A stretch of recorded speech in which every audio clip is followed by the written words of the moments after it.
Ինչ եք կարծում, այս որոշումը սպասելի էր ձեզ համար։ Սպասելի էր, այո։ Ես երեք Սրբազանին տեսակցության էի գնաց։ Սրբազանը լավ է, փառք Աստծո, նորմալ է, Աստծո օրհնությամբ, Աստված ուժ տալիս է։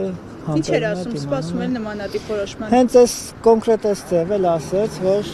2 տարի տալու են եւ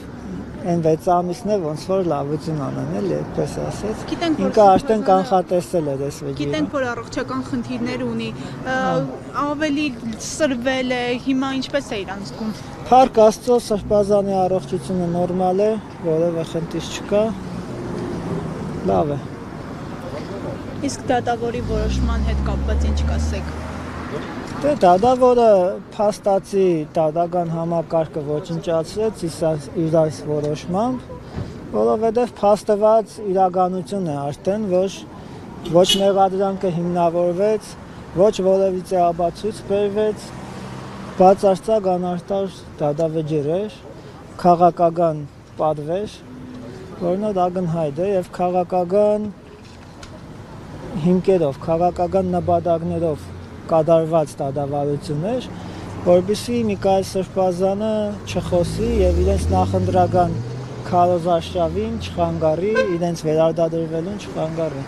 Այս է խնդիրը, որ այսքան ժամանակ Սրբազանը խոսել էր, ոչ մի բան չէին ասում, ու հիմա արդեն երբ որ ընտրություններն են մոտենում, իրենք սկսում են քաղաքական ռեպրեսիաներ եւ այսպես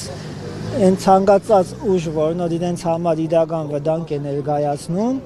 իսկ վտանգ են ներկայացնում բոլոր հայրենասեր, իրոք ազգին նվիրված ուժերը, նրանց իրենք պետք է ինչ-որ կերպով կամ դատարանների միջոցով, կամ այլ միջոցներով օրինական թե աբորինի, չնայած այս իշխանության մեջ, այս իշխանության ժամանակ ամեն ինչ աբորինի է, այստեղ օրինական միջոց չի կարող կիրառվել, բայց չագերտավոր ասած օրինական եւ աբորինի միջոցներով պայքարելու են ընդդիմության դեմ, պայքարելու են իրենց իշխանությունը խաթարողների կամ իրենց խանգարողների դեմ։ Իսկ բողոքարկման հետ կապված ինչ կասեք, փաստաբանական թիմը որոշել է բողոքարկել վճիռը։ Այո, բողոքարկելու են, փաստաբաններից ճշտել եմ,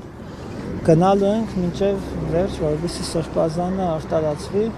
որովհետև Սրբազանը մեղավոր չէ, եւ երբ որ արտարացվեց, արդեն հաջորդ քայլերը կտեսնենք ինչ կանենք, որտեղ պատասխան են տալու բոլոր անարտար վճիռ կայացնողները։ Իսկ ինչ եք կարծում, բողոքարկումը օգուտ կտա թե հերթական այսպես ասած։ Դե բողոքարկումը արդեն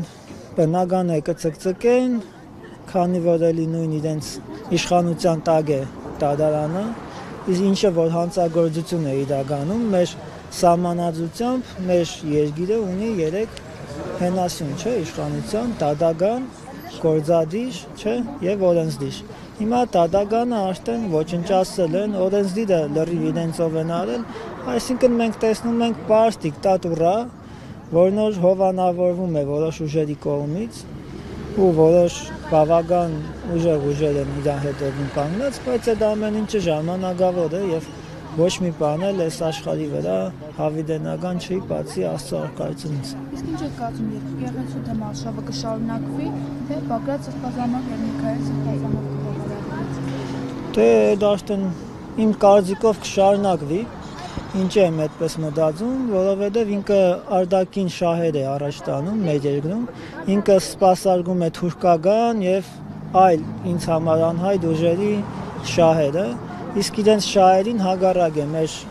Հայաստանի Հանրապետությունում որևէ ազգային կառույցի գոյություն եւ որևէ ազգային արժեք։ Իրենք ամեն ինչ անելու են, որպեսզի նսեմացնեն մեր ազգային արժեքները, ձեռք առնեն, նվաստացնեն եւ այն մարդիկ, ովքեր այդ արժեքները կրում են եւ փոխանցում են, բնական է ենթարկվելու են տարբեր ճնշումների։ Իսկ եկեղեցին ինչ-որ քայլեր պատրաստում է ձեռնարկել։ Եկեղեցու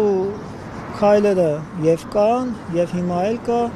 եւ ես ուզում եմ, որ ժողովուրդը հասկանա, որ եկեղեցին քաղաքական կառույց չէ եւ պետք չէ ակնկալել եկեղեցուց, որ եկեղեցին պետք է ելնի փողոցներ ինչ-որ ցույցեր անի, պաստառներ պայի, եկեղեցին իր գործը շատ լավ անում է, իր առաքելությունը Աստծուց տրված, եւ եթե մենք լինենք եկեղեցում, եթե մենք իրոք որպես ժողովուրդ լինենք եկեղեցում եւ լսենք մեր հոգեվոր հայրերին, ցանկացած խնդիր շատ արագ կլուծվի։ Պարզապես պետք է լինել եկեղեցում, պետք է հոգևոր կյանքով ապրել, որովհետև հիմա նայեք, այս իշխանությունը ինչպես եկավ զրբարդությունների, խաբեբայության, ալիքի վրա եւ եկեղեցին պայքարում է այս մեղքերի դեմ։ Եթե մենք այս մեղքերը մեր մեջ հաղթահարենք, այս չարախոսությունը, զրբարդությունը, բնականաբար այս իշխանությունը, որ նոր նստած է այդ չարախոսության աթոռի վրա, այդ աթոռը իր տակից կվերցվի ու ինքը չի կարող մնալ։ Ես ուզում եմ, որ մենք բոլորս սա շատ լավ հասկանանք։ Իրենք մինչև հիմա իշխանության են չարախոսության, զրբարդության, հասկանում եք, շնորհիվ։ Մեր մեջ սերմանում են չարախոսություն, որի պատճառով մենք բաժանվում ենք տարբեր կուսակցությունների, տարբեր մասերի, մեկը մյուսի դեմ է դուրս գալիս եւ դրանով իրենք հաղթում են։ Իրենք շատ թույլ են, իրենք ուժեղ չեն, բայց իրենք խորամանկ են սատանայի նման եւ սատանայից հրահանգներ ստանալով գործում են մեր երկրի դեմ։